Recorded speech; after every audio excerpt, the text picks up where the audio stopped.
Everybody say a prayer, say a prayer. Come on, come on, come on. We're in, great. And Celeste, you are on. All right, very good. Good afternoon. Today is June 23rd, 2020, and you're listening to the new WCEG Network on WCEGTalkRadio.com. You can click Livestream tab or watch us live on your smart TV, YouTube, WCEG Network. I am Celeste Giordano, your host, and my co-host tonight is Christine Martinello with the original Love Box. And tonight we are with Global Legacy and Wealth Building. We're the worldwide community empowerment group where we speak life into the community. Like us on Facebook, follow us on Twitter, and on Instagram at WCEG_talk_radio and at WCEG Network. And last but not least, our disclaimer, the topics and opinions are those of the show host and guest and not WCEG Network. So thank you for your continued support, and thank you, Penny Rogers, for the opportunity and the platform to share our show tonight with your viewers and listeners. Hi, Christine, how are you? Hi, Celeste. Hi, ladies. Welcome. I'm so glad we're all together. We are, and we have a great show lined up. And I just want to thank Christine Martinello for filling in tonight for Sarah Poe. Sarah Poe was on vacation, was going to join us tonight, and she had a loss in the family of her father-in-law. So if we could just, say a little prayer for her and her family as they're going through that difficult time right now. But Christine, we do appreciate you being here tonight as a co-host. We have a great group of ladies tonight. We have Lisa Patterson with Table Ministries. We have Tanya Walker with Hope by Design. We have Linda Gunter with Love Him, Love Them. We have Bobby Minnick with Beyond the Ribbon. So we have a great show tonight. And Christine, what I'd like for you to do first is, would you tell us a little bit about yourself and your company, please? Sure. I'm CEO of Training Solutions International and the inventor of 4 products, but the one that I'm so passionate about now is the original Love Box. And so what we do is we educate and celebrate love. And we do that in a number of ways. But the product, which is the original Love Box, is here. And it's a tradition where you write love notes to your family and friends. Everyone puts them in the box. You pass the box around and you read those out loud to each other. And so it brings amazing unity, a bond, appreciation for differences and diversity, and of course, love out into the world in terms of families, communities, nonprofits, and businesses. Absolutely, Christine, and it has been an honor and a privilege to know you for the last 4 years. I have been a part of writing love notes for many of the organizations that you have sent love notes to. I've had you as a guest speaker at my private clients of Silver Council, and I love the picture that you shared just recently on social media. Those are cherished memories where you came and spoke to our clients about sharing the original Love Box and loving our families. And it was a very emotional time, if you remember, for a lot of them. So we're going to get started here tonight because we have a jam-packed agenda here tonight with these amazing ladies. We're going to learn about the different nonprofits in the community of metropolitan Atlanta. And these ladies are doing phenomenal jobs in the community. And the first person that I would like to recognize, and Christine, I'm going to let you start with Miss Tanya Walker of Hope by Design. Yes, great. Well, welcome, Tanya. And we wanted to just hear a little bit about, your charity and how you got started with your nonprofit. Thank you so much for having me. I really appreciate it. Yeah, we are Hope by Design. We're a new nonprofit in the community. So new that we just were incorporated last October, and just was approved for our 501c3 in February. So, thank you. So we are a furniture charity, a furniture ministry. So we take in furniture donations from the community, And we take those donations and we clean them up and we put them back out into the community to families in need.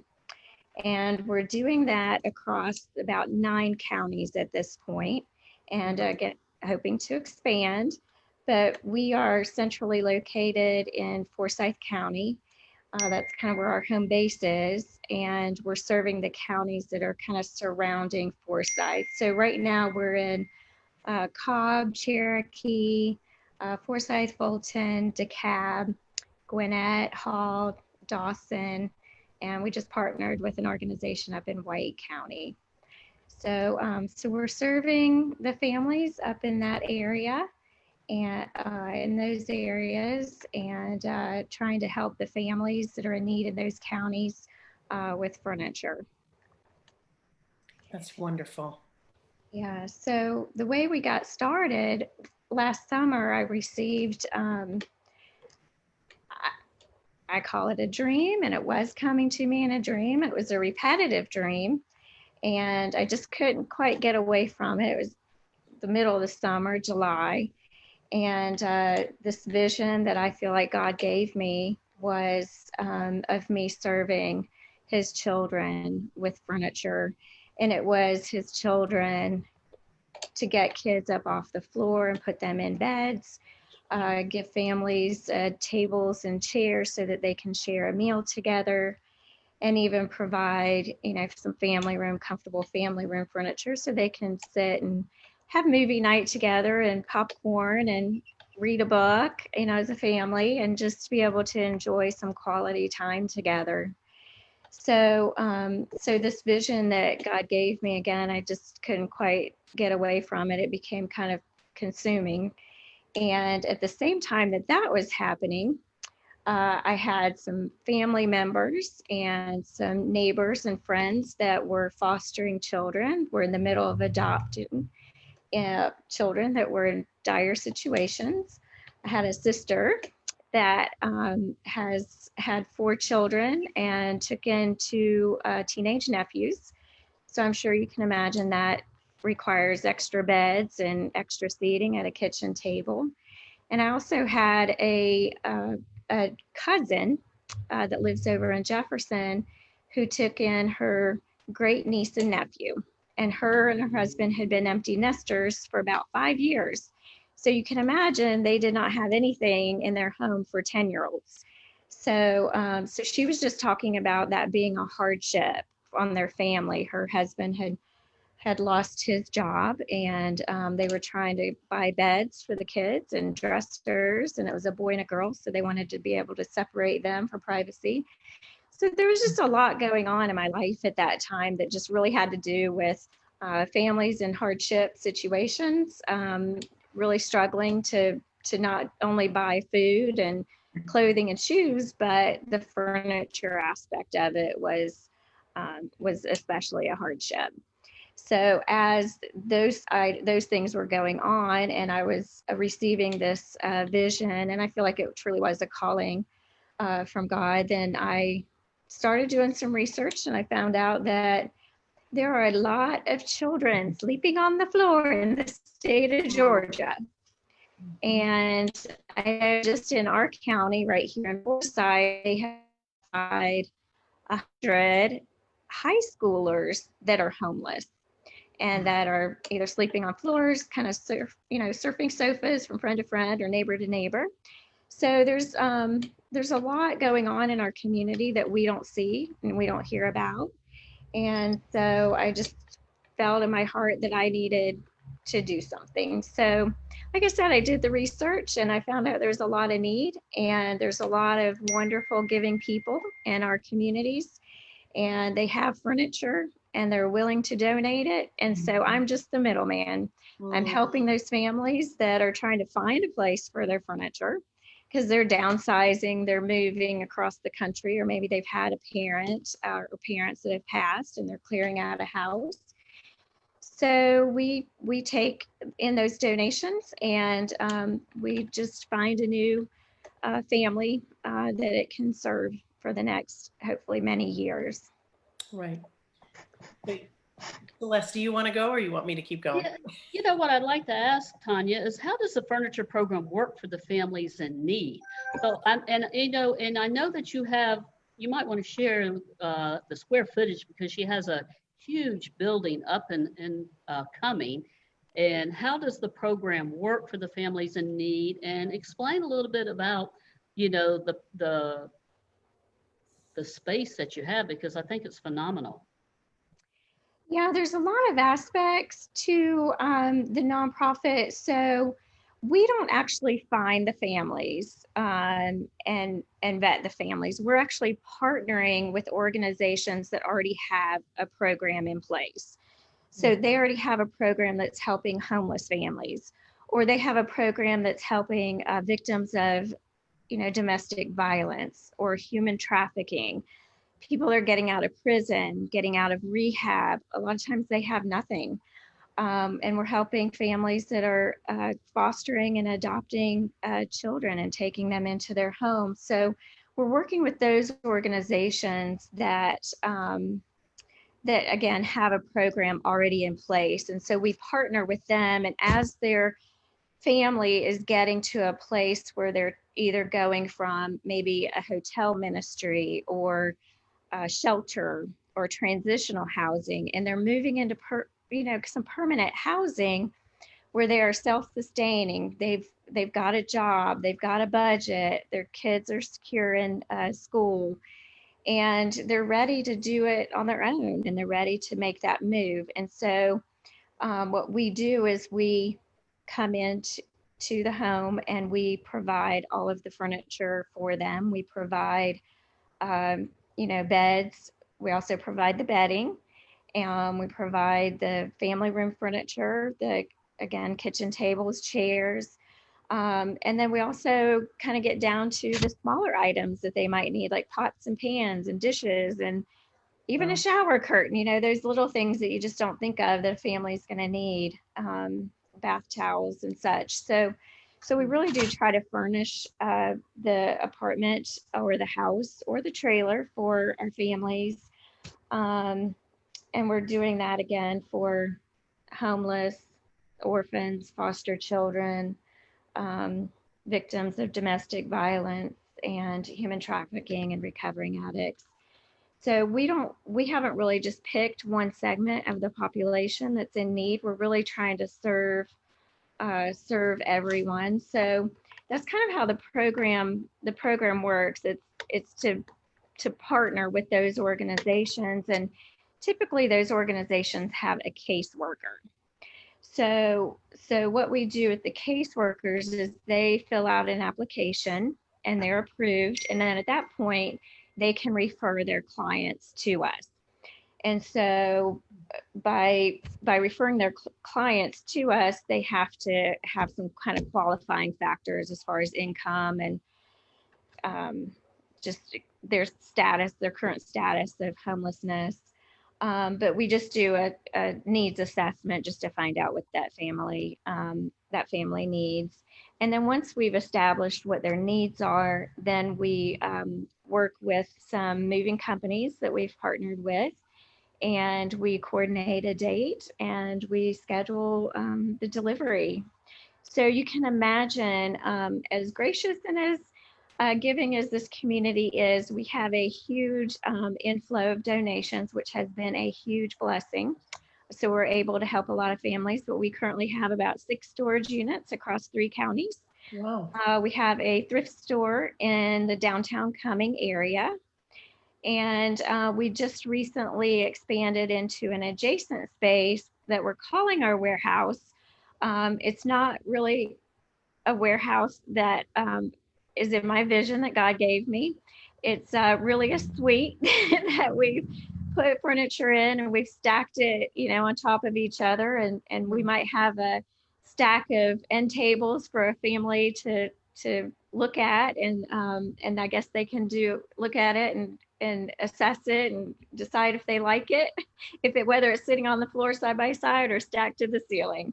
I'm just praising God for giving us some space to put the furniture that we've been so blessed to receive.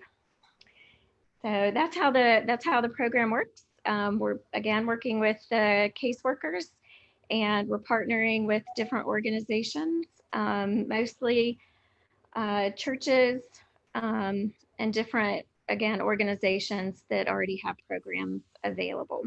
Right. So what are your long-term goals for, since it's a newer nonprofit, what's your vision for the long term? Mhm. So my vision is that anybody and everybody that's experiencing some kind of hardship, whatever it might be, we've even had families that have experienced fires in their home and they've been displaced and then going back into permanent housing, they've needed assistance. So hardship looks very different for different people. So the long-term goal is our vision of being able to give every family access to the furniture that they need, and for that furniture to meet their individual needs. And what I mean by individual needs is we really do a really thorough job in making an assessment of that family. For example, we've had a family that could only afford a one-bedroom apartment, but they had 2 children. And DFACS was involved, and the judge wants everybody to have their own bed. So we got a little bit creative. Mom and dad were in the 1 bedroom, and we put a day bed in the family room and set it up to look like a sofa with the pillows. But at night, the day bed trundle could pull out and it would serve as a bed for both children. So again, we're really trying to focus on the family or the individual's living needs and what the requirements are for them to have, just a good quality living environment, good quality of life, and that they have restored hope for their future. Hence, that's where the name of our organization came from, Hope by Design. So we're hoping that the design in the home actually does improve their quality of life and their quality of their living environment. So the long-term goal is to work with more caseworkers. So we're hoping to partner with caseworkers at CASA and at DFACS. We are hoping to partner with more school counselors. The school counselors typically know which kids are sleeping on the floor. Kids are very vocal about those things. So we'd like to partner with Sunday school classes, small groups, to kind of organize maybe, some kind of a giving fund or a day of moving furniture to move our families into their home. Like right now, I'm trying to coordinate the delivery of furniture to 2 veterans down in Atlanta. And they just came out of a boarding house, and they're now in an apartment and they have nothing. So we're trying to coordinate, delivery of furniture to them. And it would be ideal for a church, again, a Sunday school class or some kind of a community group to take that on and just rent a U-Haul truck for the day and take furniture to individuals or families. We also are in need of a few things. So my long-term goal is to get our own box truck so that we don't have to keep renting U-Haul trucks. I think we're keeping U-Haul in business. So if you're looking for a stock option, that might be one to look at. Yeah. So the box truck is definitely a goal. And then we're using the small suite for our warehouse space. We have our thrift store. Ideally, I would like to have a big warehouse. And that really was the vision that God gave me as I was walking through a warehouse full of furniture stacked to the ceiling. And I was hand in hand with his children, and I was helping them pick out furniture. And I remember asking the kids, which bed do you like? Do you want the 2 twin beds? Do you want the bunk bed? Do you want the brown bed, the white bed? And which pillow do you want? And in my dream, it was, like a cat and something else. I don't remember exactly, but it was really walking with the children and walking them through this process and helping them select their furniture that was best for them and would serve their needs best. And to do that in a warehouse space where everything can be in one location and we don't have 6 storage units across 3 counties. And I'm not going to the storage unit and I'm not picking out the furniture for the families, but they're coming to the warehouse where they can actually pick out their own furniture. Okay. You Great. know, Tanya and Christine, one thing that really impressed me the most about Tanya Walker and her ministry is Sarah and I were holding a workshop in March. And matter of fact, most of the ladies were at this workshop. And I was impressed with Tanya when she shared her story about Hope by Design. And she was talking about what her mission and vision is, but it's almost like 24/7. And correct me if I'm wrong, Tanya, when we talked about this, that they have the store open during the week, 6 days a week, I believe.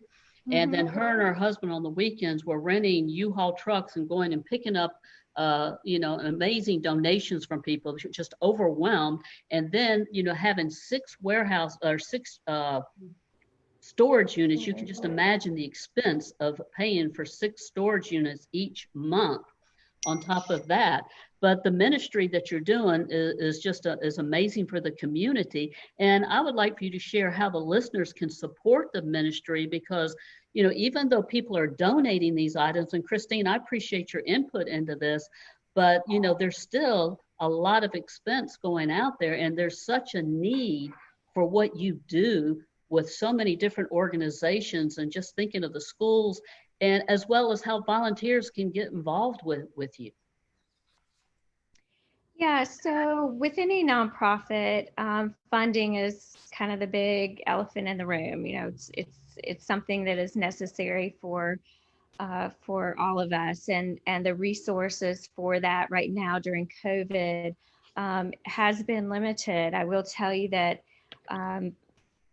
financial donations have dropped off quite substantially, but we have been blessed. We have had some amazing donations and donors, and what the opening of the thrift store on February 1st, and then having to close the thrift store the middle of March was a little bit deflating.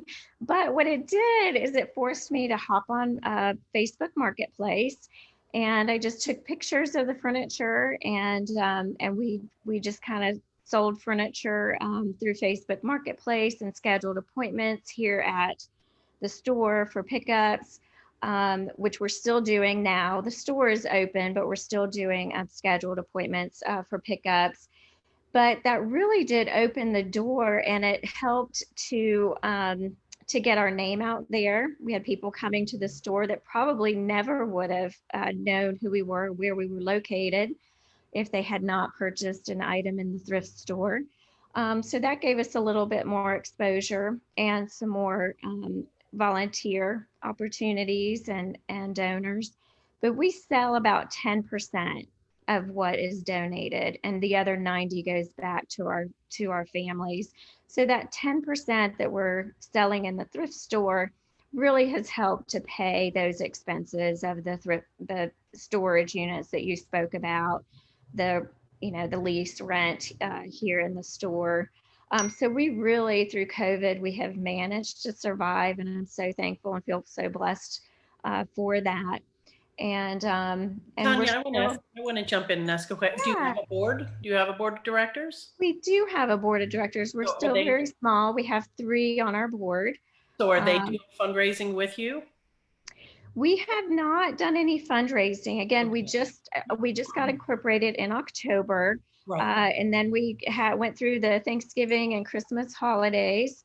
So the fundraising is definitely something that we need to look at, and I would love to find a volunteer that would be willing to step in and kind of help guide us in that area. Mm-hmm. I feel like the board has a lot of talents, but there are still a lot of shortcomings and a lot of areas where we need some hand holding and some guidance. So Yeah. that is I'll actually definitely. I'll make two recommendations. One is that you really build your board. If you only have 3 people on it, you really need more people on it, and you really need to focus on recruiting and educating, and then building that board. That's a huge thing. That's where a lot of your funding should come from. The people that are closest to you, that are as passionate about your organization as you. So, and I'm sure some of, I see Linda's, yeah. The board, the Yeah. board is where it's at. Yeah. And then, of course, with volunteers is the second thing. So I'm gonna share a resource. I don't know if you all know about this. It's called volunteermatch.org. And basically what that is an opportunity for volunteers from communities and companies being matched with nonprofits. And if you just go to volunteermatch.org, you'll actually see that you can upload, opportunities and for people to be involved. So I definitely would be building your volunteer base stronger as well. And then, of course, getting a development committee together, and then really focusing on the fundraising, because the future viability of your organization is going to be really getting that board up and going and getting the volunteers that you need so that you're not doing everything. And I think it's typical in the timing of your organization, but you need to get things off of your back and onto other people's backs. Absolutely. Yeah, and that definitely has been evident with COVID, because I did have volunteers just even coming into the thrift store so that I could be out in the community talking to organizations and talking to our families. But once COVID hit, we lost all of our volunteers with the organization, and they're slowly coming back, but it definitely has been a challenge. So yeah, I feel like a nonprofit, I've learned very quickly that it's not a daytime job, it's a 24/7 job. There are many times I'm answering my phone at 10:30, 11 o'clock at night, and coordinating deliveries and pickups. So I thank you for that resource. That's definitely going to be a very necessary and valuable resource for us. So thank you for providing that. Okay, Thank great. you, Christine. All right, and are we done with Tanya? Yeah, what I would like Tanya to do real quick, like Tanya, is just tell us any of the website, if you would, and also, phone number of how they can, or an email address, how our listeners and community can reach out to you, please. Yeah, so the organization again is Hope by Design. Our website is Hope by Design, GA for Georgia, at gmail.com. We are on Facebook, and that's Hope by Design GA. We are looking for volunteers to work in the thrift store and to move furniture. Those are our primary areas of need. But we're also looking for individuals that have a talent painting furniture, repairing, refurbishing those.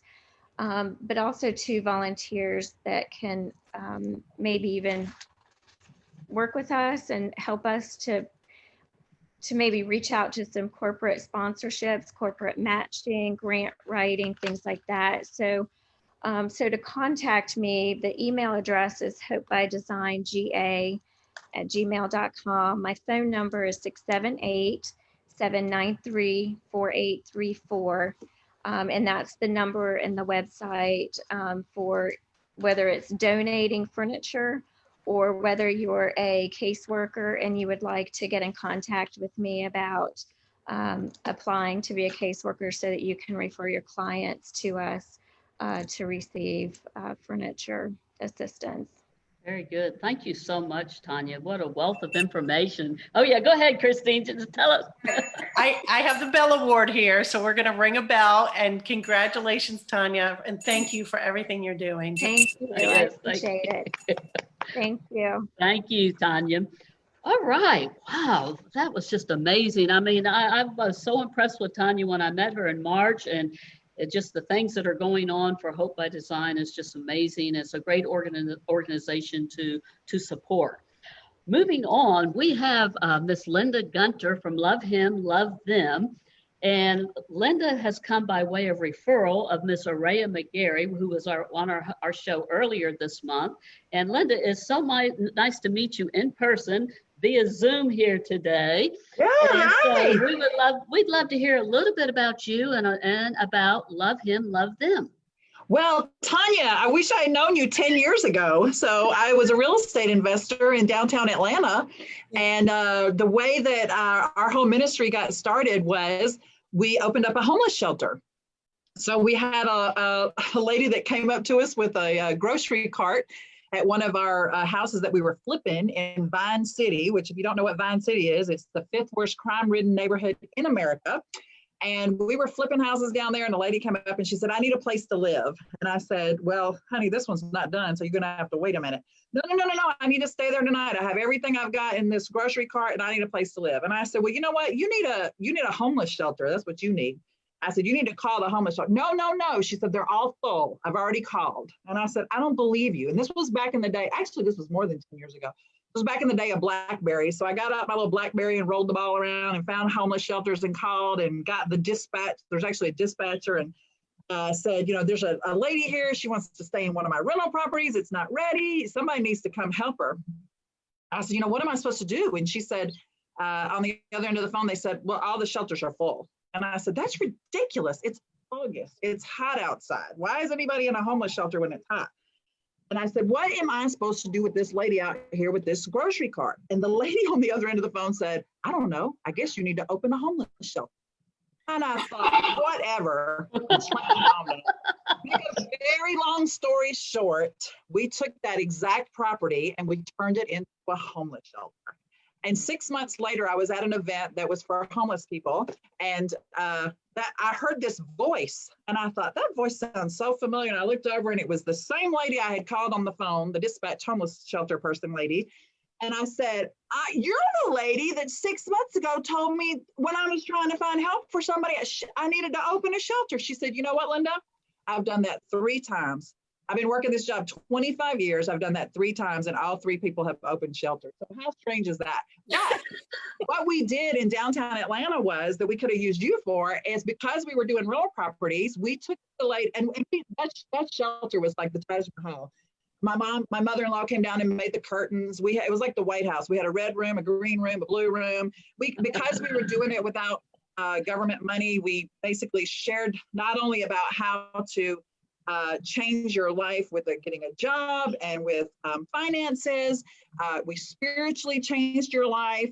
We actually could move you out of there and put you into a home and we could owner finance it.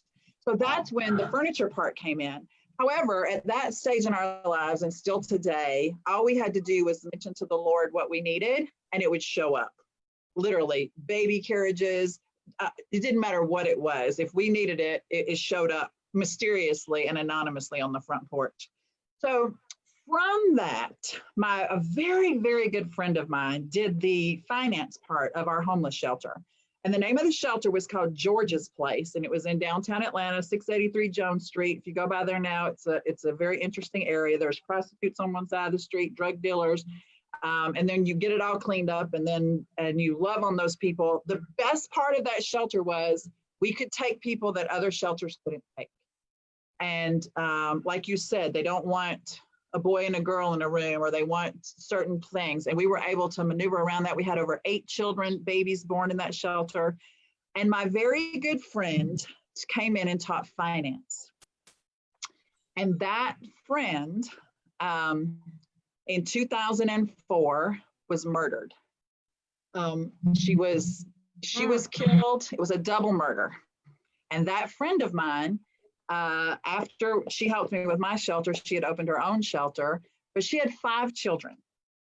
And so those 5 children in 5 minutes, because of the way the murder took place, they lost their mom, they lost their grandmother, and they lost their father. And to make a very long story short, it's actually in a book now and is about to be turned into a movie. those children fell through the cracks and ended up in New York City with my friend's dad, who had just lost his wife and his daughter in this double murder. And they stayed up there for a couple of years. I met him 2 times. He called me one night and he said, Linda, you're my last phone call. He said, if you don't take these 5 kids, I'm going to have to split them up and put them in foster care. And again, about the same way I treated the lady with the grocery cart, I was like, that's does not sound like my problem. I don't have any kids. I don't like kids. And I sure don't want your 5 kids, you know, thanks, but no thanks. But my husband overheard the phone call and basically said, Linda, James 1:27, real religion that God himself considers pure and faultless is this, to care for the widows and the orphans who are in a hot mess. He said, that's the LIV version, the Linda International version. And he said, these kids are in a hot mess and absolutely will take them. And I argued with him and I said, you know, you travel all the time. Who's going to take care of these kids? You are out of your mind. We are not taking in, I don't know where the schools are. We're not taking in 5 kids. If you fast forward, on the 17th day of the 7th month of the year 2007, the family living inside of my house went to the size of 7 with children the ages of 7 to 17. Wow. It was the most difficult thing I've ever done in my life. However, after a few years, everyone that knew their story felt very sorry for them, and our Christmases would last for hours because everybody wanted to give them gifts and treat them differently, which I couldn't stand. And so I ran our family based on the same way I ran businesses. I had several businesses at that time, and I ran our family with family meetings. And so in November of 2011, at our family meeting, I made a motion. And I said, I make the motion that this Christmas, nobody gets anything. And instead, one small detail I left out of this story is my friend was from Haiti. My friend was Haitian, and so all 5 of her children were Haitian. I said, my idea is that this Christmas, we take all the money we would normally spend on Christmas, and we're going to go to Haiti, and we're going to find an orphanage that we're going to give everything to that you would normally get. And my idea was that if I took them there, maybe they would be a little bit more grateful to me, you know, that I had done this wonderful thing and taken in all these children. Well, nobody wanted to give up all their Christmas gifts, so it took a lot of negotiating and lots of discussion. But again, fast forward, 2011, we went, my very white husband and my 5 Haitian children got on an airplane, went to Haiti, and we spent Christmas in Haiti. And we found an orphanage with 17 girls, and we took Christmas for those 17 girls. While we were there, the gentleman that was taking us around took us to this orphanage, which wasn't really an orphanage. It was a place that children who had lost their families in the earthquake sort of went to. He was a music teacher and they just felt comfortable there. And we went there on Christmas Day. And those kids had no running water, no electricity, no ham on the table, no Christmas tree, nothing. And yet they sang with a joy of the Lord like I have never seen before. And that day, my life completely changed. I literally felt like Jesus Christ himself tapped me on the shoulder and said, Linda, do you see this? This is the joy of the Lord.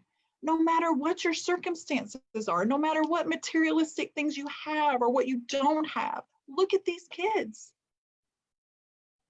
And I left that orphanage that day a completely different person. And I walked out and I told the guy that had brought us there, I said, you know, somebody needs to bring those kids to the United States. And he looked back and he was like, in his thick Haitian accent, oh, Mommy Linda, every American I bring here, they say the same thing, but nobody don't never do nothing about it. Fast forward, in 2016, those 30 children got on an airplane, came to America. They sang up and down the East Coast. They sang at the Mercedes-Benz Stadium. They sang at the White House. They took back the funding needed to completely renovate their orphanage, to completely, they came for 3 years in a row, they came.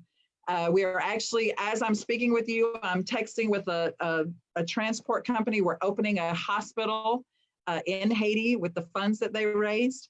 And at this moment, 22 of those 30 children are living in the United States of America. They are here either on student visas or somebody's adopting them. And they are now serving in our ministry here, which is Love Him, Love Them. So they are helping, those kids are here helping with what we do locally in Northeast Georgia. We serve over 2,000 meals every Thanksgiving to homeless, hopeless, and homebound. We help with foster children. We have many, many things that we do here locally. We work with children who have obviously what's close to my heart, children who have one or more parent incarcerated. We do a huge Christmas party for them every year. So that is Love Him, Love Them in a big nutshell. I know, right? I feel the same way. Just to sort of let you know where we came from, how Atlanta fell into it, and what we're doing now. And now in Haiti, from that one trip, we have 6 locations. We feed over 5,000 children a day, and we have a vocational school. We have a jewelry business that we have girls that once they age out of our orphanage, they make jewelry out of trash. We do a lot of things. So God took a big mess and he let the Messiah touch that mess, and now he's turned it into our message. Wow. Christine, I need to turn that over to you right this minute. Well, Linda, I just want to say we are all so incredibly proud of you and your passion, your drive, your ambition. It's just such a beautiful testimony to God's love for you. Yeah. And then you loving on these kids and then having now them love on other people. Just to me, what I hear is this legacy of love that has been passed down, and that is just remarkable. So Linda, I just want to say thank you for all you're doing. And I know it's not time for the bell, but you're getting it early. Before I get my bell, I have a gift for everybody. I have anybody that will message me or text me or anything to Love Him, Love Them. We have a calendar that's been put together by one of our corporate sponsors. It's Love Him, Love Them calendar. And I would love for people to get one of these and put it somewhere where you do your quiet time or somewhere where it would remind you to pray for our children and our ministry and our organization. And we are everywhere as Love Him, Love Them. That is our website, that is our Facebook, our Twitter, our Instagram, and anything else. So now you can ring the bell. Okay, we'll ring the bell again. Why not? Well, you know, as Christine said, Linda, what an amazing story. And I keep wiping the tears from my eyes. You know, one thing you left out when you brought those 30 children over here is that you only had $120 in your bank account. And no bus. And no bus, that's right. Yeah, and no way to feed those 30 children. No. And not to mention that, you know, you can't just throw 30 kids on an airplane. Before you can bring them on the airplane, before you can get a ticket, you have to get a visa. Yeah. That's insane, a whole impossible project. And before you can get a visa, you have to have a passport. And before you can get a passport, you have to have a birth certificate. And before you can get a birth certificate, you have to know their birthday. And those kids were the only members of their family that were pulled out from underneath the rubble of the earthquake. We didn't even know their birthdays. So, I mean, you know, we reached out to major organizations that had huge footprints in Haiti and said, here's our vision, here's what we want to do. And everybody was like, girl, you are crazy. Nobody is going to let 30 kids out of Haiti. And, you know, you'll never get the visas for them. And so, I mean, everywhere we went, we were told, no, no, no. We had 6 buses break down on the way to the airport to pick us up. And yet, even right now, I mean, God is, if you'll believe him and if you will trust him and if you will really let him be your joy, he will take you on a roller coaster ride that is something else. Because, Amen. Yeah, I mean, and to things that you could have never even imagined. I mean, how can we open a hospital in the middle of COVID-19? You know, and in Haiti, there are only 64 ICU beds in Haiti for a country that has 11 million people. And COVID is just hitting there. And yet here we are. And it's so funny you said the volunteer match. I just put on volunteer match today, we're loading a shipping container that, I mean, get this, the kids in the choir, one of the places we sang the second year was this place called Unity on a Mission. And it was in a garage in Brazelton, Georgia. And when we pulled up there, I was like, what in the world have we gotten ourselves into now? Well, lo and behold, it was a trucking company. And still I thought, what are we doing here? And guess what we needed to get our container to Miami? A trucking company. And we put on Facebook the other day that we needed to, and they called and they were like, look, girl, we got you. We'll give you a driver. We'll give you the truck. We'll give you everything. We'll drive it to Miami. Don't you worry about a thing. So I mean, got it. Linda, you need to connect with Tanya. Tanya, do you hear this? Tanya, you need to get those storage people, they need to be donating that storage unit to you. If you need me to call them, I'll be glad to. You do not need to be paying no storage fee. Huh? Yeah, you can give them an in-kind donation, girl. You're a nonprofit. Yes, I hear absolutely. you. We'll look into that. Yeah. Absolutely. So Linda, tell us some information about your website, what services you need right now. How can we help you and serve you? Okay, so right now, the best thing you can do is go online and buy from our Beauty for Ashes jewelry. Okay, so everybody should go on and do that. I saw Bobby with the mask on earlier. All of our girls in Haiti have made these, and I left them upstairs, but these beautiful, gorgeous masks, you can buy those. The other thing you can do is you can still get in on the Valley of Hope Hospital that we're opening the doors in Haiti. If you have someone that you love a lot or someone that you miss a lot, you can buy a brick. And their brick with their name on it, or whatever you want to say, could be Hope by Design or what your organization or whatever, could be in the walkway of this hospital in Haiti, which is out in the middle of nowhere. I mean, the whole story about the hospital is insane too. So we would love for you to help us supporting that way, but we'd also love for you to come and help us deliver Thanksgiving meals at Thanksgiving. We would love for you to sponsor a child. You can sponsor any one of our 5,000 children that we feed every day in Haiti for $25 a month. That is all on the website. If you go on there, you can sponsor a child, buy the mask, buy a brick. All of those things would be amazing for right now. And if you want to come Friday to help us load that container, or if you have anything you'd like to, if anybody's got anything they want to ship for free to Haiti, you can have some of our space on our container. So we're loading Friday in Livonia, Georgia, which is in Lake Hartwell, and we're loading Saturday in Gainesville, Georgia at the Hall County Health Department. Wonderful. Christine, you want some comments on that, please? Let's talk a little bit more about that. What about about what? About love him, love them. Yeah. So, Linda, you said something where you do Thanksgiving dinner. So where do you do that in the community here? We do that in Northeast Georgia.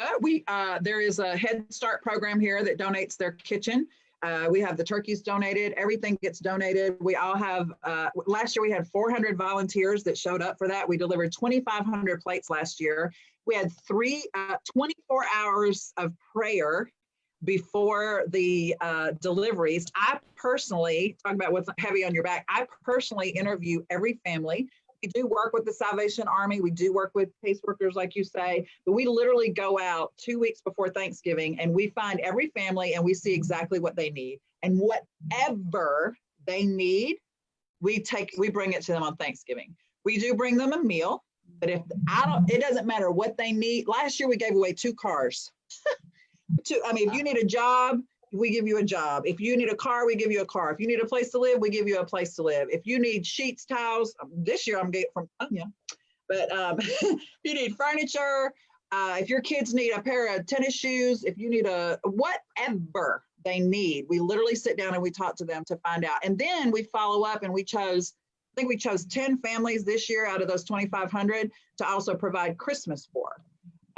Because this was the first year in 11 years we haven't gone to Haiti for Christmas. Well, that's another amazing thing you can do. We do these fabulous Christmas joy bags in a gallon bag. We also partner with Samaritan's Purse, and we're in charge of delivering like 35,000 of those shoe boxes at Christmas. But we do gallon bags that, like she said, you can get your Sunday school class or your organization to do. But the Tuesday before Thanksgiving, we have our big organizational meeting. So you can come up that Tuesday night. This year it'll be live on Zoom, so you can figure out what you want. And then you do whatever you want to do. You want to come in, the guys stay out all night. It's an all night thing. They smoke the turkeys. Guys love doing that. That's a lot of fun.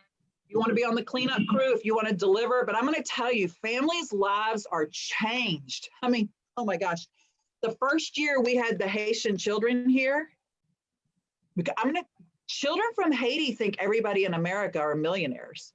Yeah. And when they were delivering to some of the places that we went to, they lost their minds. It broke their hearts. It changed them. But it will definitely change your family, your American family. I mean, I really think every American family should take a trip to Haiti. And we do mission trips constantly. We do teachers teaching teachers how to teach trips. We do medical trips. We do that Christmas trip every year. We do an Easter trip. But I mean, if you really want to make an impact on your children, you let them see that. Or on Thanksgiving, even if you go and deliver one meal, take your children and let them see that, so they can be thankful. Absolutely. Yeah, that's wonderful. Yeah, because in giving we receive. So Absolutely. definitely. My husband has the thing, because joy is our big deal because of what happened that day at Christmas. But the only way to have true joy is to put Jesus first, others second, and yourself last. But we don't do that. We nobody in America denies themselves anything, and yet that's the true key to real happiness and joy. Absolutely. So let me ask you this, Linda. So do you have any events or anything coming up locally in the community in the next 90 days, let's say? Okay, so Friday and Saturday, we're loading the container. Right. And then March 24th, have you guys seen the movie Overcomer, the Cameron Arnett, the Kendrick brothers movie? That came out right before, and I Still Believe. Those two movies came out. Cameron Arnett was the star in the one movie and was in the second movie. So we had a big event for that scheduled for March 24th, and that got canceled. So we are in the process of rescheduling that event for you to, everybody can come and meet Cameron. They can see all of our kids that are here in the United States. You can meet their host families. They'll be there singing. Pastors can come, and we'll be honoring things like that. But we have not rescheduled that exact event. So right this second, the next actual event on our calendar, other than this Friday and Saturday to load that hospital container, is our Thanksgiving. That's the for sure that we're having no matter what happens. Absolutely. And I'd like to say to Tanya as well as Linda, Sarah and I, we're the founders of the Women of Community Impact. And so we have a private Facebook group. I'd love for both of you to put your information in there. We do service projects within the community. Lisa Patterson and Bobby Menig on this call with us here today have helped us numerous times with Gwinnett Children's Shelter. So has Christine. Yeah. We've helped with Street Grace, with the sex trafficking, with Wellspring Living. So, please put your information in there, share it with our community, because we're a very loving community that serves and gives back, and we appreciate that. So that's Linda, great. Tell us the website, any information, how we can get a hold of you, know more about Love Him, Love Them, please. Sure. So everything is Love Him, Love Them. Okay. So lovehimlovethem.org, O-R-G. And then all of our information is on there. You can always email me. I'm Linda at lovehimlovethem.org. So that's easy also. My cell number is 706-599-7525. And all that information is on there also. So I'd love to talk with anyone. I hate that word, sex trafficking. I don't know why. I hate it. But that's what this is a solution to also. This jewelry, these earrings, these bracelets, these keep our girls in Haiti. We have 125 girls and women right now making these that are keeping them off the streets, and where we have our vocational school to keep them out of that hot mess, which it is rampant. It's rampant here, but it's rampant there also. So yeah, I look forward to meeting with you guys, talking with you guys, and being a part of your women that can help me change here in Haiti. Absolutely. Christine, you have some closing comments for us, please? Well, You already rang the bell on me twice. Well, that's enough bell for you. You got your bell. Well, you know what, I just love so much of what you, Tanya, what all of you are doing, and what I hear from you, Linda, truly is that, we have the opportunity to bless other people. And what I love about your story is that here you took, no, I'm not taking those 5 kids in, and I come from a family of 5, so I know that chaos. And, and yet you were like, well, your husband was the one, and I think that, it's wonderful to see how God works in these challenging times, because like I actually took a young woman in with COVID from South America, and college student. I won't get into it all, but the point, and then one of my daughters actually came back home who was 20 something. And, when I look at how you're blessing those 30 people and then they're blessing others, it's like you bless others and you get blessed. And I hear and I know, your drive and your ambition, and, you couple that with God's power and grace and how you've left everything in his hands, and just miracles continue to happen. And so thank you for making those miracles happen. We're writing our second book right now about those miracles and about the experiences that we had on the road, and that are just so stinking unbelievable. And by the way, we're on our second 5 now. I don't know if you got the opportunity to see Merlinda. She came in, she was trying to redo my lipstick, which is on her. So we now have 5 more here in the house that are from Haiti. That's awesome. Cheers. That's great. Cheers. Cheers. Let me my water. What I'd like to do, Christine, is, we have people on the call with us here today. We have Lisa, and we have Bobby, and we have Tanya. Why don't we just open up just a little bit of a Q&A to take a break in between the interviews? Because, Lisa, we haven't gotten to what you've done yet, but do you have any questions for Tanya or Linda that you would like to ask?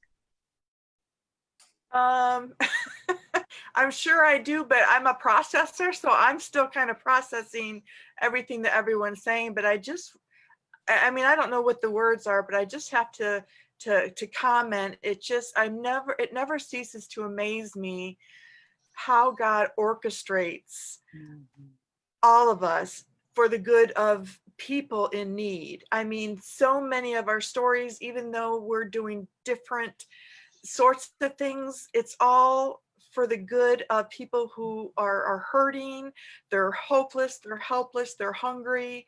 And he's using us all. In fact, a lot of our stories have little, in fact, when I get to my answers or my stories, I'm going to kind of be repeating some of the same words and phrases and different things. And it's just amazing to me how, we may think, oh my gosh, I can't believe I came up with that idea. But then you hear stories of other people that have the same thoughts and plans and ideas and how he's using them. So I'm just so glad that I was able to follow callings just like you ladies are, and so many others just in our own community. So I just wanted to make a comment if I could. And I did. Very, very good. I appreciate that. Bobby, I know that you deal with women, and we're going to hear your story in just a minute, with women and recovering from cancer. Any comments or questions that you'd like to add to Tanya or Linda's story so far? Well, I have reached out to Tanya. I was looking for a bed for a young lady. So that's what I love about what you do, Celeste, is that being able to connect with these other nonprofits and how we can help each other is just invaluable, especially to me. So, and whoa, Linda, you got a whole bunch of energy, girl. Give her another bell ring, Chris. Yeah. For? I thought the bell ring was to shut you up. Is the bell ring for something? No. The bell ring was great. So, actually, I was reminded this of from Bobby. I checked all your websites out before we got on the call. But Bobby, you had on your website how when a cancer patient finishes their treatments, they always ring a bell. Yes. And so it's in celebration for all that you each are doing, almost like clapping, but it's a lot louder. Because I went through cancer with my dad. I lost two of my sisters. I mean, I've been down this cancer journey. My husband just recovered from stage 4 cancer last September. I've been down this cancer journey so many dang times. So I said, I'm bringing the bell. Yes. I'm bringing the bell. Well, I'm getting a bell. Get the bell.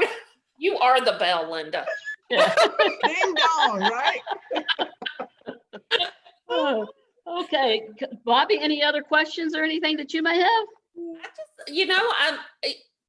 I'm just so overwhelmed by the love and the energy and the passion that these women have right here, and it'd be great if the world in general could like do this too, and let's all just come together and solve the problem.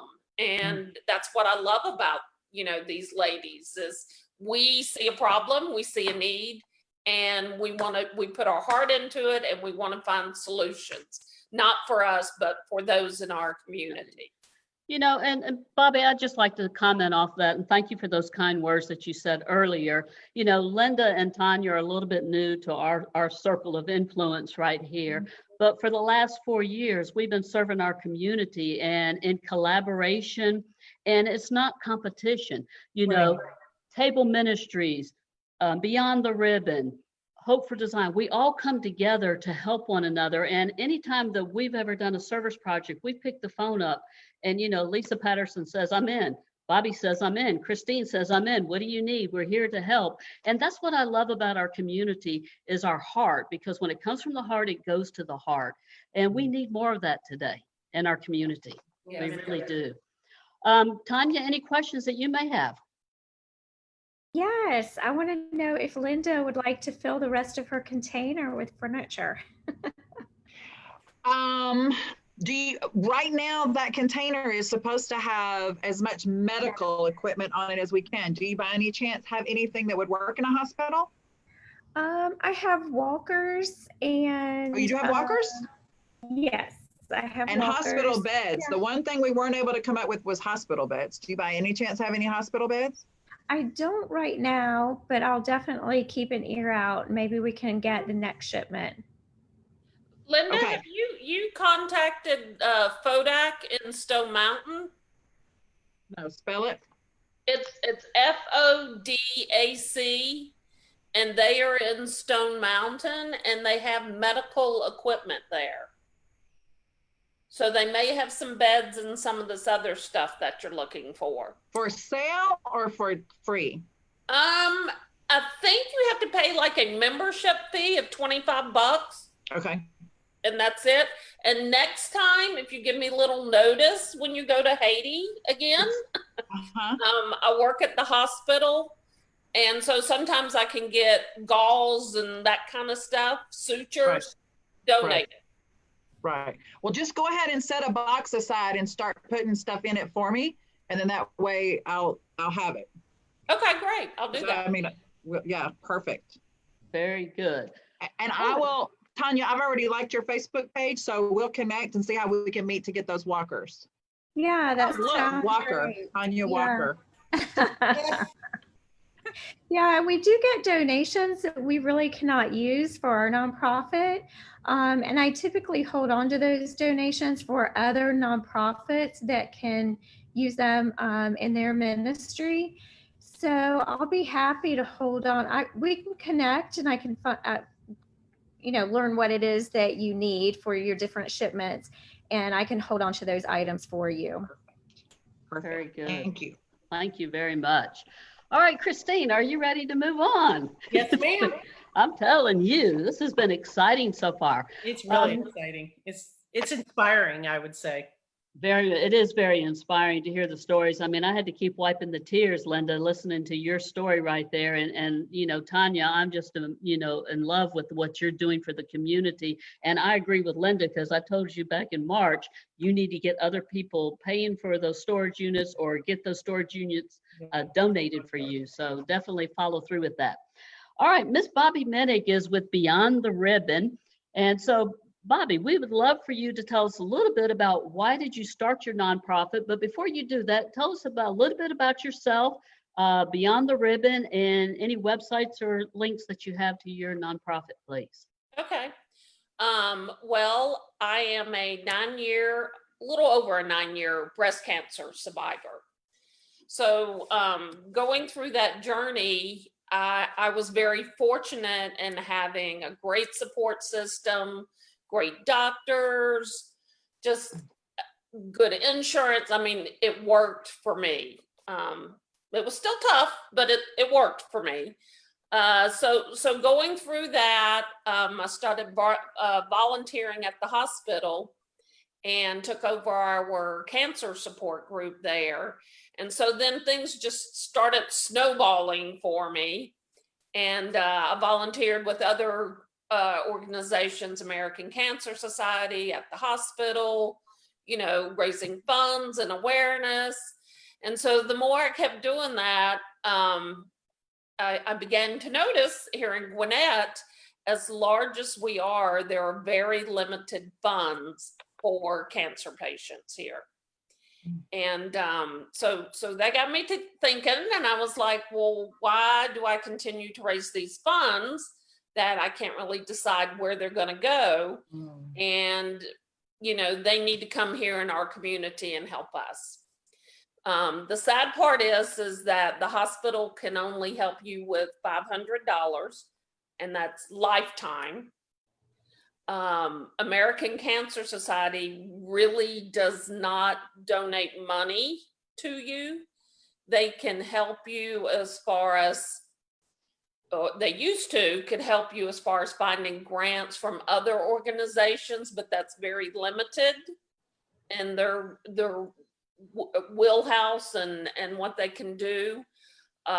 They have given up. I actually just inherited wigs from them. They're no longer doing the wig program. They're no longer doing the Look Good, Feel Better program. So when a cancer patient loses their hair and eyebrows and eyelashes, a cosmetologist would come in and teach you how to make yourself look pretty again. So they're losing their programs there, but we still have a need. That has not gone away. And just recently, I'm helping two right now. It's very sad. One mother, she's 43. She has 4 kids. She was just recently diagnosed with breast cancer. She's the sole, breadwinner. Her husband has been deported back to wherever. I never got into that part of it, but when she was referred to me from our navigators at the hospital, she was literally like on edge of getting ready to be evicted from this 1-bedroom, twin bed suite that her and 2 kids would sleep on the bed. The son would sleep on the floor and the other daughter would sleep on the floor. And there was no air mattress, no sleeping bag. She was just like, what am I gonna do? And so I was like, just talking to her. Never met her. I went to this hotel, and I was just talking to her, and I was like, well, when you have this surgery, you're not going to be able to go back to work. She was going to have a lumpectomy. And she's like, what do you mean I have to get back to work? And I was like, no, honey, you can't. You're going to be out a week. And she was just like, what am I going to do? I have no money. And so, I talked to her a little bit more and I was like, well, what are you going to do? And she said, well, I was getting ready to tell my kids that we were going to have to pack up the car and go live in it. And I was like, oh my God, no, we can't do that. No, that's not going to happen. So I immediately went out and paid for her room for 2 weeks until I could figure out who's on first, what's on second for her. So we kind of got through that week, 10 days. She still hadn't at that time been able to go back to work.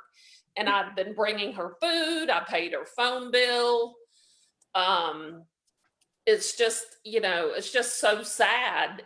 And the other part of it is that the manager at the place she's staying thinks it's just her and her daughter because they would not allow that many in the room. So, every time I go knock on the door, I say, it's Bobby, your mom's friend, and they'll, open up the door just a little bit to make sure it's me. And, I go in and just visit with them. But, come last Friday, the doctor said, we didn't get clear margins. We're going to have to go in and do a mastectomy.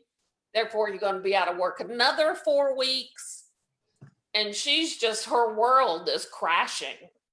And I'm like struggling with the hospital saying, we get this money to them. I can't constantly fund it. And I'm like, you have this $500, what is it gonna take? And, I was just like, oh my God, what am I gonna do? What am I gonna do? And I mean, I ended up, I was like, I gotta pay, another 2 weeks. I can't have them out there in COVID world with 4 kids in the car. Yeah. Let me just ask, Bobby, do you have a board? Yes. You have board of directors? Yes. How are they helping you with fundraising? Yes. Yes, not a lot. Now, if we do an event, yes, they'll step up to the plate, but this is something Celeste and I have talked about, how I need to get more movers and shakers. Yeah. I mean, I've done a lot of fundraising on many levels, and then foundation work, giving away grants. And, it's real important as a nonprofit to spread the mission. Right. So, Bobby, you are passionate about this, and the need is great, and the need is real. And so you should not be carrying this brunt yourself. There's only so much you can do. Yeah. And there are so many people that have had cancer, or family members that have had cancer and all that, and when I was doing development, work, and then as an executive director, I told the executive director he needed to spend 40% of his time building the board to provide all the resources, financial and physical, that the organization needs. So Right. I hear you, but I want you to put on a new pair of glasses. Yes. And the new pair of glasses are going to be, Bobby needs to talk to other people. Yes. And get other people on board and ask other people to do what Bobby should be doing. Yes. And there's so many resources out there. And I'm sure that I don't know if you all have, but the Northeast Georgia Foundation offers all kinds of training programs. I've sat in all kinds of training. They're $25 each. Yeah, no, I've gone to those and they're great.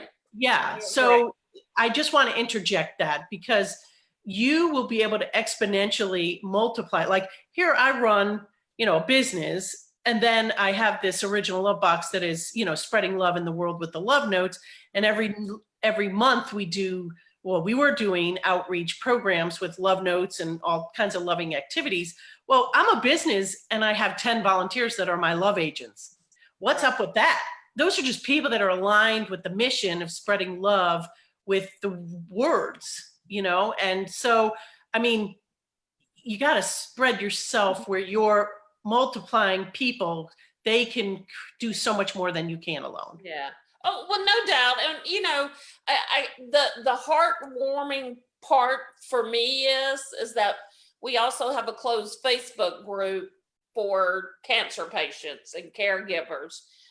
And because of the love that we've spread in this group, I mean, just in the past week, I've gotten 7 requests to join it.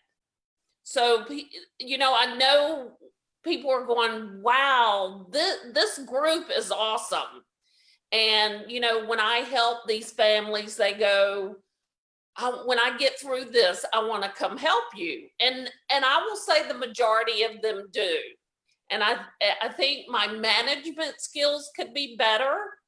I know it's better for me to get out and spread the message and let other people do the other stuff. I know I'm hurting the mission by not doing that. Well, you could just do so much more. Right. That's what, as you're growing the nonprofit, your heart, there is no doubt, Bobby, your heart is all about this and all into this. And everyone that starts a nonprofit, you're passionate about whatever it is that you're focused on. And so you can do so much more for so many more people if you multiplied through people rather than trying to do it all yourself. And yeah. Yeah, Absolutely, one of the Christine. things that it's nice because I work at the hospital is that I'm meeting a lot of doctors. And so I'm starting to build those relationships so they become community partners with me. One of the ladies that I'm helping who was just diagnosed with metastatic breast cancer, and I'm putting her up in a hotel. She's got a very sad situation. She was telling me about where she used to work, and she was like, you should call this guy. He's very, he's got a big heart. And I was like, well, why don't you just call him for me? You know him, make the introduction for me and I will follow up. So, when you start out new with a nonprofit, it's just such a learning process. Yeah. Do you have a strategic plan, Bobby? No. Celeste is on me about that. I'm just, Celeste, get on that. Yes. I've been up. What I'd like to do, Bobby, is Beyond the Ribbon. This is your 4th year. Is that correct? Or 3rd year? Or just completing our 3rd. And I mean, financially, completing their 3rd we've year. done okay. Yeah, because what I want to mention is, in the last 3 years, Bobby has done an amazing job in creating events and fundraisers. She's had a tea party. She's done 5K runs. I mean, Bobby, what are some of the things that Beyond the Ribbon has done to raise money to help fund and help these women and survivors of breast cancer? Like Linda, we had an event in April called Hats and Ribbons Afternoon Tea. Macy's is our fashion sponsor, which is incredible. So we've had to put that off, and I'm really just kind of watching the whole COVID thing to see, if we're still going to be able to pull that off. But we do have our Run for the Ribbons, which is a 5K. We were successful for our first one. We had over 100 people, which was really good. Yes. Great. And then we're going to do Save a Breast Karaoke Fest, which has been successful for us too. So, I want it always to be fun and people, find their inner fun and love and just enjoy life, because life's just too serious and, Well, and Bobby, you also, for the last 3 years with Beyond the Ribbon, you have been there nonstop to help in community service projects and deliver. You have an amazing team of volunteers. I've met many of them. I have spoken at your circle of friends, your women survivors of breast cancers, and Christine, I hope that you get in there very, very soon, because it was very touching to speak to those group of women that were in there. So you're doing amazing things. So you've shared with us what your nonprofit does. You've talked about when is your 5K run coming up? September 17th. So is there anything before September 17th? I'm still looking at the hats and ribbons. It's originally I pushed it to July 26th. So, and I'm just really waiting to see, what the top number is of having participants. It's at the Tannery Row Ale House in Beaufort, and that's a beautiful facility. You had it at the courthouse last year, the downtown. Yeah, that turned out really nice. You had 50 something people there. Yeah, we had a full house, and Beth Brownlee came in and spoke. And what I find is that when people see your passion and your heart, is that they are so willing to jump in and help you. And that's, Celeste, you're like my mentor there. that's why I love giving to Lisa. And if I find somebody that has furniture, I'll be calling you up, Tanya. And I just bought a bracelet from you, Linda. So, I believe in giving back to those that help support, because I think together as a group of nonprofits, we can accomplish so much more and become like this lifeline to help each other. Absolutely. So how can people get a hold of you, Bobby? What is your website, email information, phone number? Well, those that are friends with me on Facebook, no, I'm always on there. So you can always definitely message me there. But our website is beyondtheribboninc.org. You can email me at info@beyondtheribboninc.org. And then my cell phone number is 404-274-2024. Absolutely. Any closing comments, Christine, that you have for Well, Bobby? Bobby, thank you for all you're doing. I know that cancer journey, it is just so stressful on so many levels. And so what you're doing really is a lifeline for so many women. I actually want to throw out another resource for the women who have nonprofits, which actually are all of you thus far, that serves women and children. And I started a group. It's called the Gwinnett Giving Girls. Have any of you heard of that? You did that? Yeah, I did that. I'm not in it right now for a number of reasons. I'm actually not even supposed to be in Georgia anymore. I'm supposed to be traveling around the world right now, but I'm happy to be here. Anyway, yeah, I started that with Cherie. Anyway, what the Gwinnett Giving Girls does is that they give, it's women that all pool our money together, and then nonprofits that serve women and children go and present their nonprofit to the group, and then the group votes on who they give funds to. And I know that last year we gave over $20,000 away, and but it's specifically for women who, charities that serve women and children. So I just wanted to put that out there. It's through the I believe it's the Northeast Georgia Foundation. I can't remember ever, there's two of them that sound the same. And but they're actually, Randy Redner. Need to find this out, but I think they're taking names and nonprofits now. Yes, yeah. And so they run on a yearly cycle. Yeah. And so they actually, you want to get in as soon as possible. They take applications and then, invite different people to come in. They check, different things on your status and everything. Just make sure you're legitimate. But it is women wanting to help women financially through nonprofits. And even if your charity doesn't get chosen to get the funds, just the opportunity of presenting in front of the group, people will volunteer that feel passionate about your organization. So I wanted to share that resource with you all because I think it's a great, it's women helping women. Yes. Absolutely. Any comments? Linda, do you have any comments for Bobby so far? You're on mute.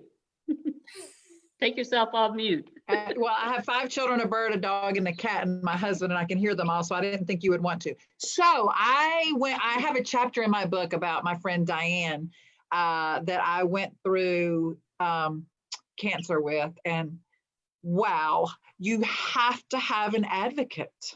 Yes. So what you have to have an advocate, and it sounds to me like that's what you're doing. My only, and I don't want to say anything really, because if you're having events, I've never done an event. Our event was, we showed up with 30 kids, we told our story and just come help us. But so it sounds like you've got that down. But again, I would suggest, if it were me, I would make really good friends with whoever owns the hotel, if that's the way you're going to be putting people up. And I would say, look, dude, I can give you are you a nonprofit? Yeah. Yeah. I would say, you need to save 2 rooms for me, and I need to always have access to them. And you and I are going to be partners together. I would not pay for a hotel room. You shouldn't pay for anything. Yeah. The thing, this one, they're both living in their car. So it was like they were going to be evicted or spend the night in their car. I got it. But I'm just saying now, while you don't have anybody in a car, go make friends with Go make friends, build relationships. Hotel owner. Yeah. Yes. I will work on It's a real nice hotel. I'll come stay in it and try out their hot tub. Okay. All right, Let's give Bobby a round of applause and a bell. Yay! Okay, wow, my goodness. Now, Lisa, she said to me when we first this morning, she said, Celeste, please don't call on me first. So I made you last today. We saved the best for last here, Lisa Patterson. So not really, everybody is the best right here. So tell us a little bit of how did Table Ministry start? Well, first of all, I didn't really want to be last. I just didn't want to be first, but now I'm like, gosh, how do I follow up all these awesome women and their missions and their stories? So I don't know how I'll fare, but I'm just going to tell my story, how it started and where it is now, and hopefully where it's going.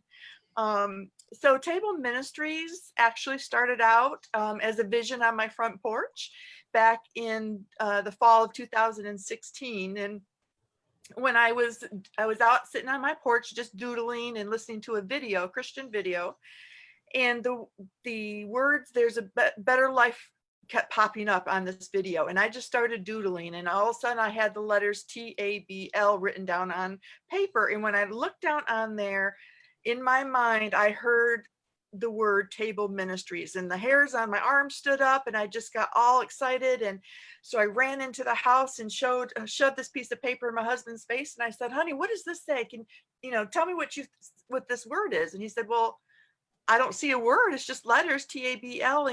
And I was so disappointed. And I said, well, to me it says table. He said, well, there's no E. And I was like, oh man, darn, I'm positive that's what it's supposed to say. And so I said, it's supposed to stand for there's a better life. And he said, well, how about there's a better life for everyone? And there gives your E.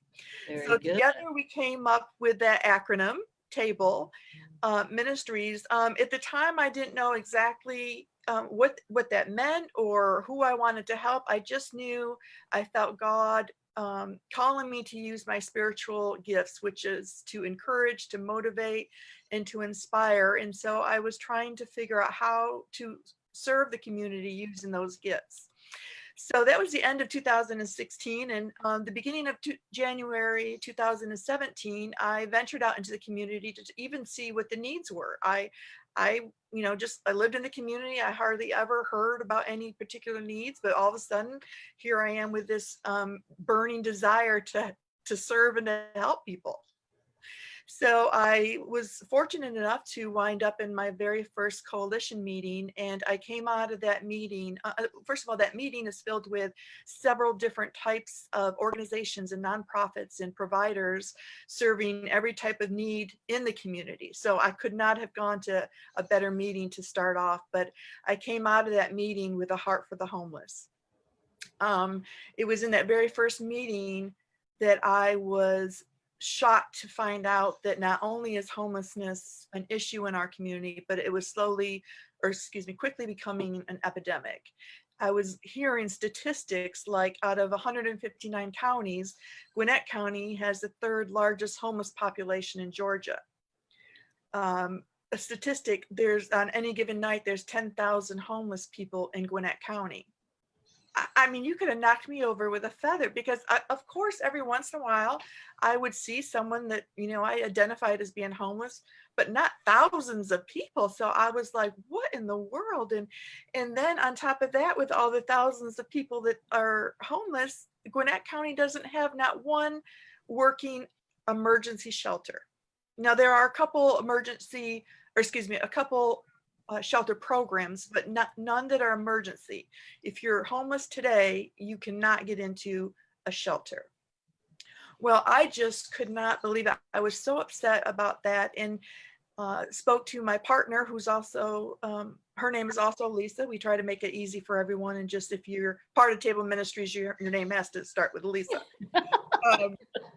But we started talking, and I started explaining to her what I was learning about all these different types of wraparound services, anywhere from education, medical, counseling, churches, all these different services that people who are experiencing homelessness needed, and how could we use There's a Better Life for Everyone's philosophy to impact not only clients, but also to complement all these other organizations that were serving the homeless. And so we sat across the table with each other and like, okay, well, what do we have to work with? And we both looked at each other and we said, okay, we don't have any help and we don't have any money. So that's going to be an issue. So we got up from the table and I prayed about it for a couple of days, and I heard the Lord just say, Lisa, just start where, he must have been talking to both of us because we're both Lisa. He said, you need to just start where you're at and use what you have. And so we met again and I said, you know, the saying, talk is cheap. I said, it's actually free. And also love, affection and attention is free. I said, so let's start with that. Because what we wanted to do was in that circle of wraparound services where I felt I wanted to be a part of the community is to help lift the spirits and lighten the burdens of people, even though it seemed like a little bitty part.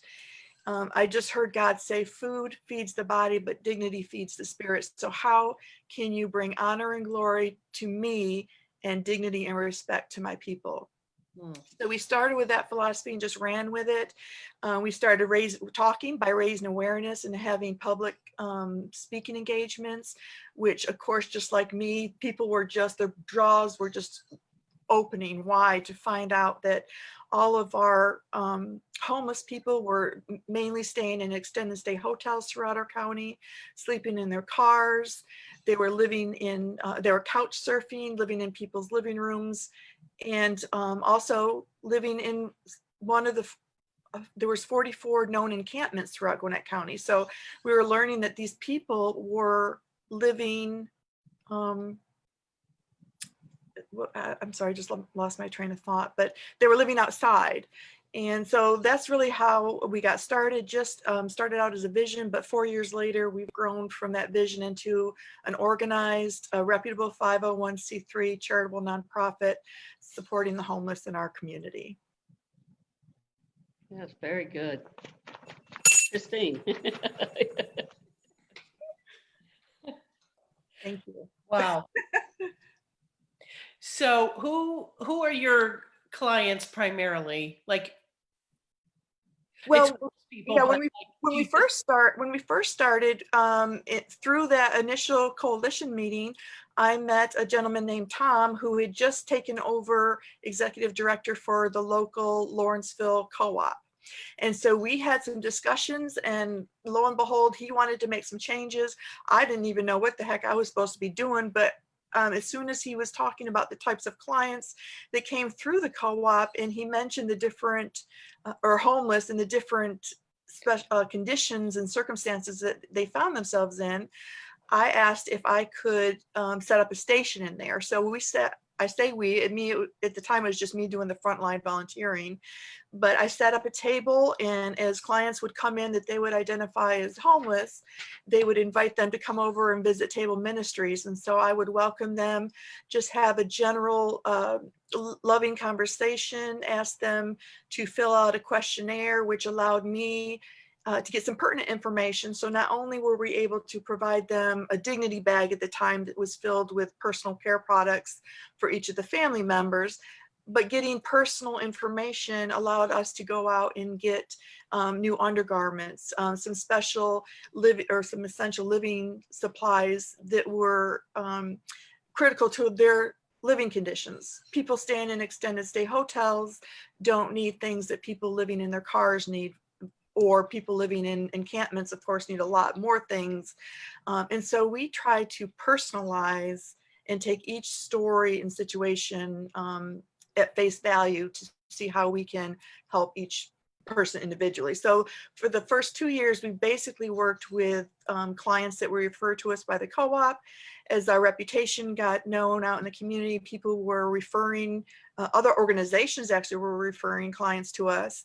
And then by giving public presentations, we had people calling us saying, oh my gosh, where can we send these people that are homeless? And of course, we didn't have the resources to send them anywhere, but what we did was at least contact them, try to show them some respect, offer them dignity supplies and products that would help lift their spirits, to give them the motivation to even want to take next steps as they trudge through those trenches. And So that was how we spent the first couple of years. And then September, our personal care pantry started getting really full, and the clients were getting a little bit slower as far as being referred to us. So we talked with the co-op and a couple other organizations. And so we kind of raised the bar and decided to become a personal care provider for the co-op, the new assessment center that's going to be opening up in Norcross. And there's a few other organizations that serve the homeless that we are providing them bulk supplies that they can divvy out to homeless clients. So now we have a few different types. We have individuals and families that are clients. We also have organizations and other nonprofits that are our clients. Very good. What kind of help do you provide to your clients? I know you just sort of said that. So is there anything else that you provide for the clients, Lisa? Well, we have our personal care products, which include personal and feminine hygiene products, essential living, like cleaning supplies, things that help people look and feel better and be safe and clean. Trying to think, we also do what we call a community push. So as I was saying, we take each situation because it's unique. When we get a situation in a store, we try to share that with the community. We found that the more personal we can be with the community when we share a story, sometimes we're able to share a name, sometimes clients give us permission to show pictures. And so when we ask the community to help us, not only to donate, but now we're trying to help Sally with her 3 kids. These are their names, these are their ages, these are what their needs are. We have people coming out of the woodwork to help provide. Sometimes we get a lot more things than others, but we don't ever guarantee anything. But we try to get the community involved that way. It's a way of bringing a sense of community to our clients and bringing the lifestyle of our clients in front of the community. So that's what we do. Another big thing we do is provide events and activities throughout the year where we go to where our clients are, whether they're in programs or if they're in the hotels. We have set up block parties and special events in driveways and different things like that. And again, that also is a way of raising awareness, bringing the community in for volunteering, and just being able to share love and affection and attention. You know, Lisa, I'm sorry, Lisa, go ahead. No, go ahead. One last thing is when we do, there are very little resources, but when we do get those resources, we try to keep track of everything. So when we get a client and we are able to, we try to connect them as well to someone who can help them in their other needs. Absolutely. And I know through the course of the first half of this year with COVID-19, you've had several events where you help do a Mother's Day thing, a Mother's Day project. You do, like you say, block parties. You just did a Father's Day project where I think you donated a personal gift item to them, as well as Dunkin' Donuts gift certificates for them. You had somebody in the community, I believe it was with Linda Gober, and then that donated that, which is amazing, to where each of the fathers, you went into the hotels and the places, extended stays, giving those gift certificates to the fathers. And this month tell us about what you have going on this month, please. Well, because we specialize in personal care, and we were hearing the co-ops and other organizations asking the community for, there was 6 specific items, regular size items that people were needing the most. So we decided to do a COVID-19 relief personal care dignity drive.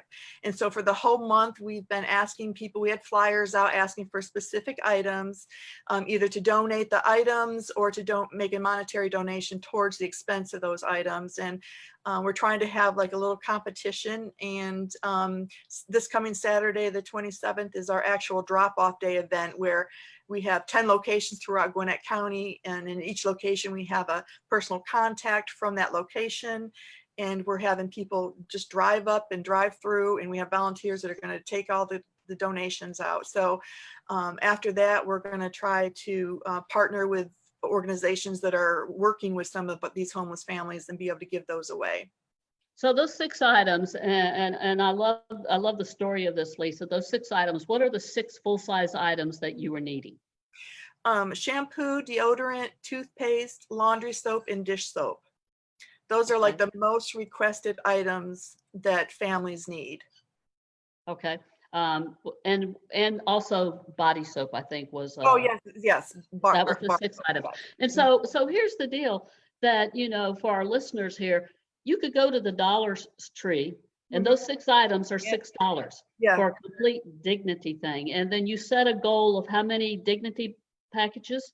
Yeah, we're setting a goal of 1,200 items, which would make up about I just lost my math there. 200. Yeah, 200 bags. Or $600 in monetary donation. So we're close, like we're more than halfway monetarily in reaching our goals. And we have over 500 items so far, but we already know that several people and organizations are stockpiling and waiting to the 27th to drop off. So I'm 100% sure we'll surpass our goal of 1,200 items. All right. And Christine, do you have some last comments that you'd like to share with that, and maybe get Lisa to share how we can reach out to her, please? Sure. Well, Lisa, I mean, I think, what I really appreciate about you, Lisa, is that, you've just taken, it's like you had a little tiny spark from God, and then you listened. Yeah. And it grew and it's grown and it's grown and it's grown. And, I just love that you're just being so real about this is where I am and this is where we keep growing, but to have that persistence. And I've heard that from all of you, It's like, it's one thing to have an inspiration. A lot of people have inspirations. I mean, I meet inventors every day. There's 1,000,001 ideas, but who actually acts on that inspiration and just keeps saying yes, one step at a time, one step at a time. That takes, it's, well, inspiration plus perspiration, equals success, right? And so I just love that. So how can really people be in touch with you? What are your website or your contact information? Our website is www.tableministries.org. Our Facebook page, which is pretty much up to date with all of our events and activities, that's Facebook. It's Table Ministries GA for Georgia. Table Ministries Georgia is our Facebook link. Okay. You can email me at info4@gmail.com, info4table@gmail.com. And my cell number is 404-386-4563. Great. Absolutely. Thank you. Christine, something that I have taken away, and I would love to ask each of you just one takeaway, because I want to have Christine talk a little bit. But the one takeaway that I've taken from this today, and it came, Christine, with your bell, okay? And have you ever heard the saying, everybody needs a bell cow? That's an example. Okay. And, Lisa, you've been around, going on your 4th year. Bobby, this is your 3rd year. Linda started back in 2000, was it 6, Linda, when you started? Well, actually, we had our homeless shelter in 1998. 1998. And, and we all were commenting on Linda and her energy and the vision that she had. And the big takeaway that I have is think, act, get big by trusting God. Amen. Think, act, get big by trusting God. And Linda, to me, was the bell cow with that energy that she started, and then Christine with the bell. And I know Lisa, and I know Bobby, and I know your hearts, your passions, you're doing amazing things, but think bigger. You guys have an amazing nonprofit that's going to do amazing things. You're already doing amazing things, but it's going to get bigger and bigger and bigger. You have to believe it in your heart. You have to trust God. And I have the saying that if you can imagine a railroad track, and there's 2 rails. If you got on one rail and you took a few steps and tried to balance yourself, you would only take 3 or 4 steps and we would fall off. But if you get on one rail and you extend your hand out to another person and they get on that rail and you take steps, you can go down this journey of success all the way to the top by serving and helping one another. That's my takeaway, Christine. That's beautiful. That's totally beautiful. Yep. Yeah. And, I've done a lot of things. I mean, I've done a lot of really big things, and I've done a lot of little things. And, when I think that right now so many people are hurting. And I actually spoke at a protest about 3 weeks ago, and I don't need to speak at a protest, right? But when I heard about it and I prayed about it, and what you're talking about, Celeste, I was like, God, I'm supposed to be traveling, and here's all this social unrest, and here's all these, really challenging things happening.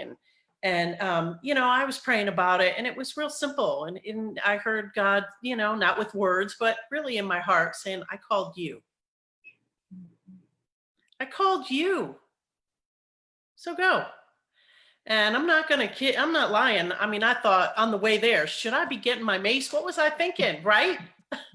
And then there were about 125 people, and literally there was a cooler, like they had a big cooler, and the girl who started the protest welcomed everybody and said, does anybody else have anything to say? And I just jumped right on the cooler, me jumping on a cooler. I'm like, Lord have mercy. Ding, ding, ding, ding, ding, ding.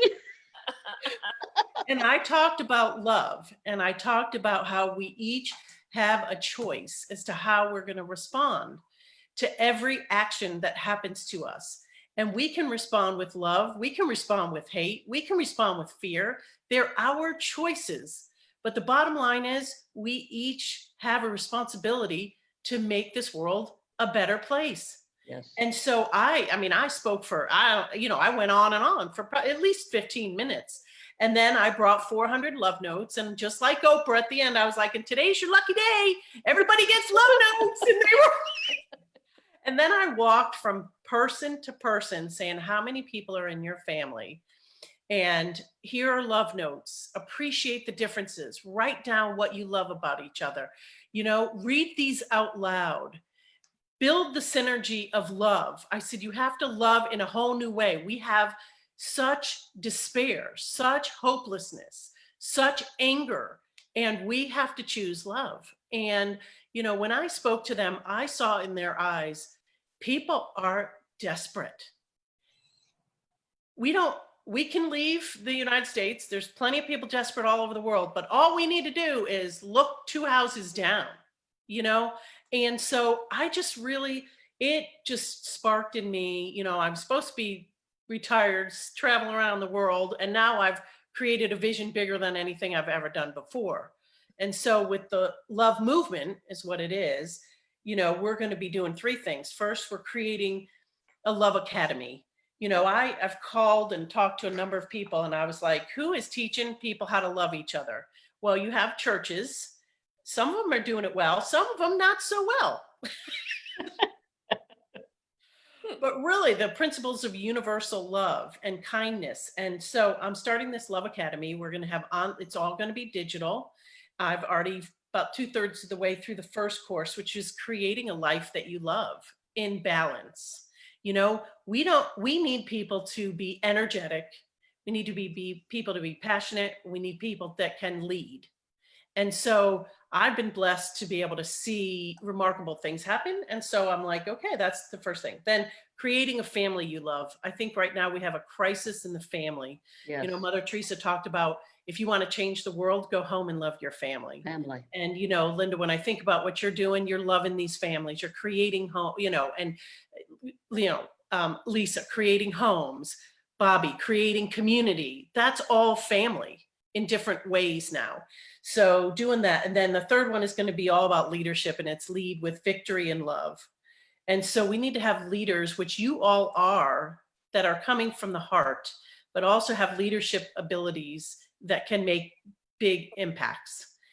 And so that's the one thing, is creating this Love Academy. Number 2 is increasing our love agent events. And so online and then in person when we can. So we've actually expanded to a number of states now, where we have love agents in 4 states, and we're going to be growing in every state in the country. Because when I stood amongst those people and walked with people with my mask on my face and looking in their eyes and diffusing their anger, and what do you need, and what do you want someone to hear? We need to be the bridge. We need to be the bridges. And there's a lot of hate. And we need to see the love force. We need to see a love force that moves in the United States and all over the world in a whole new way. So I'm going to step up and doing that.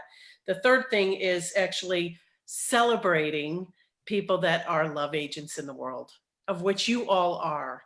And so I'm going to be doing a love and leadership show that will be online, and it will be like a half an hour show highlighting people that are spreading love in the world. And I don't know what the award's going to be yet, but we're going to have lots of awards because I think we need to celebrate the good guys and the good girls that are out there. And then the last thing is that we're going to really build the Facebook presence. Right now we have a little over 400 people on the original Love Box page. I'm going to change that to the Love Unites page. And we're going to be doing all the work out of that page and then my Christine Martinello page as well. But, you know, I just am so passionate about spreading love, and you all are doing it. So I want to thank you for what you're doing, because it takes a tremendous amount of courage, fortitude, and vision. And so I really do just want to thank you for what y'all are doing. Thank you so much, Christine. And absolutely, thank you, Bobby and Linda, Lisa and Tanya. You know, Sarah and I, when we started the show, and I've known Penny for several years, I've been a guest on her show here at WCEG Network. And Sarah and I created the nonprofit called the Women of Community Impact. That word that you shared, Christine, impact, was a word of what was important to Sarah and I about impacting our community. Another word that you used is our wording is bridging the gap in servant leadership. And we do have to bridge that gap in servant leadership with love. And there is a lot of people that are hurting out there, starting with our families, but that we need to love one another. So I just want to thank each and every one of you for being a guest here today. Also, I want to thank our listeners, and I want to thank WCEG Network of WCEGTalkRadio.com. You can watch them live on Smart TV, YouTube, WCEG Network. And this whole show tonight is all possible because of the WCEG Network and their impact that they're making in the community here today. And I just thank each and every one of you for sharing your stories with the listeners and the community and how we can help them. And you can go into YouTube, you can make some comments. I encourage you to like that and put, whether it be on their Facebook page or YouTube, put the links to your websites of how we can reach out to you, serve you, any projects, and how we can donate.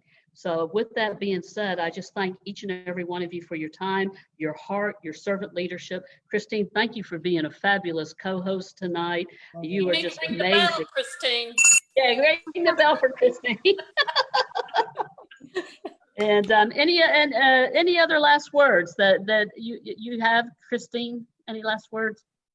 Well, I mean, last words, I just want to encourage you in what you're doing. And, you know, I know how hard it is. I know how hard it is to stand alone and be the visionary and to be the hands and the feet of God in the world. But the bottom line is he's calling each of you, you know, he's placed it on your heart. And so I just want to, you know, I wish I could just give you a hug. I'll give you a virtual hug. Virtual hug. Yeah, and thank you for what you're doing, because you know, the world needs a lot more people like you that are igniting the change and really being that spark of love in the world.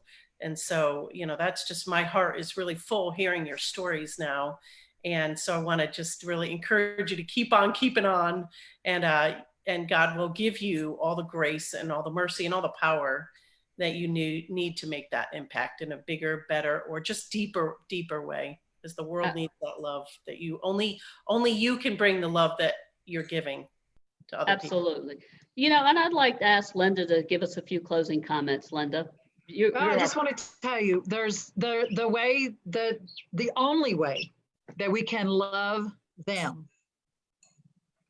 Everybody on this that can hear my voice has a them in their life. That is one of the most difficult things in the world to do, is to love that person. But the one way that we can love every them in their lives is to love him. And that's the name of our ministry. It is the Bible in one sentence. And if you love him, he will give you the ability to love every them in your life, if you can see them through his eyes, then you can love them the same way that he loves them.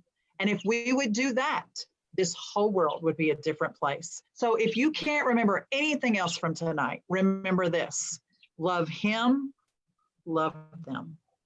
That's the way it happens. I think that's a wrap, Christine. What do you say?